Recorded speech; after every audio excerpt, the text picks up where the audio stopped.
Pyramids on the Giza Plateau are iconic symbols of ancient Egypt, which was ruled by pharaohs for 3,000 years. These were built during the 4th dynasty over a 100-year period during the rule of 3 successive pharaohs. It's interesting to note that even though later pyramids were built, nothing rivaled those built during the 4th dynasty, despite later dynasties having access to better tools such as items made from iron, where at this time we were still in the Bronze Age.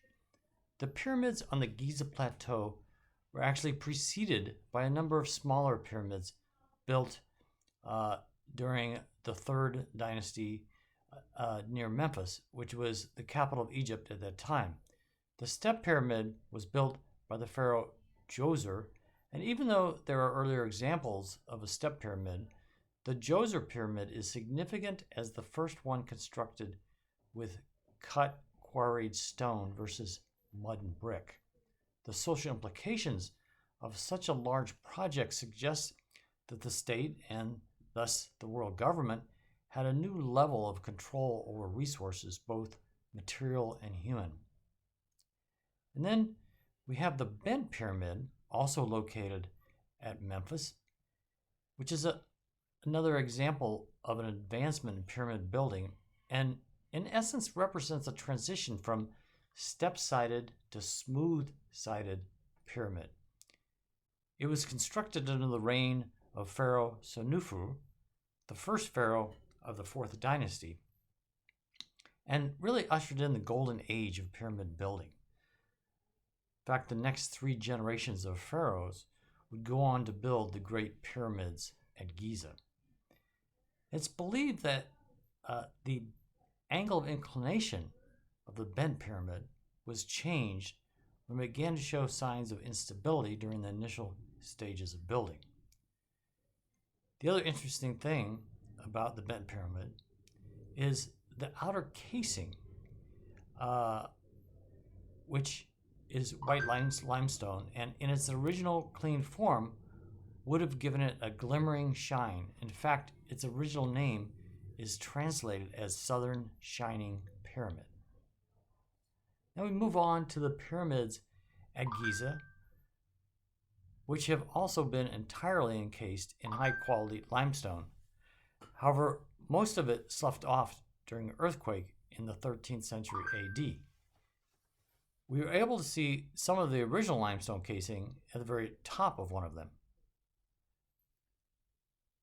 Now, most of the other 2.3 million 3-ton block stones used to construct each of the Giza pyramids would have consisted of rough limestone.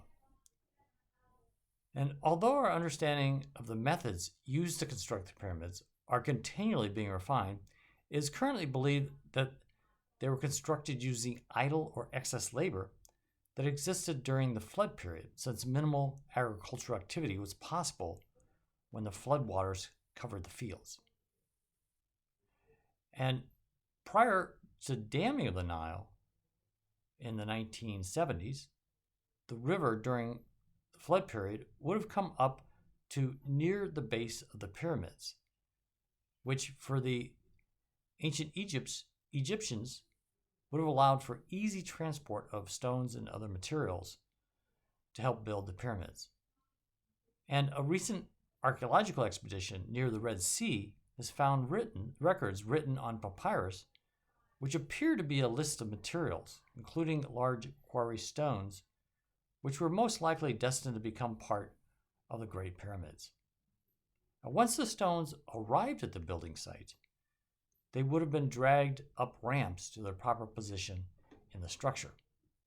The Great Pyramid rises to a height of 450 feet and was the tallest man-made structure up until the construction of the original St. Paul Cathedral in the 14th century AD. It's interesting to note that climbing the pyramids has been illegal since 1951, but the ban was rarely enforced, although there has been an attempt at greater enforcement in just the last few years. However, there are plenty of internet bloggers detailing their climbing escapades, which usually include either sneaking in during the night or just bribing the guards to gain access.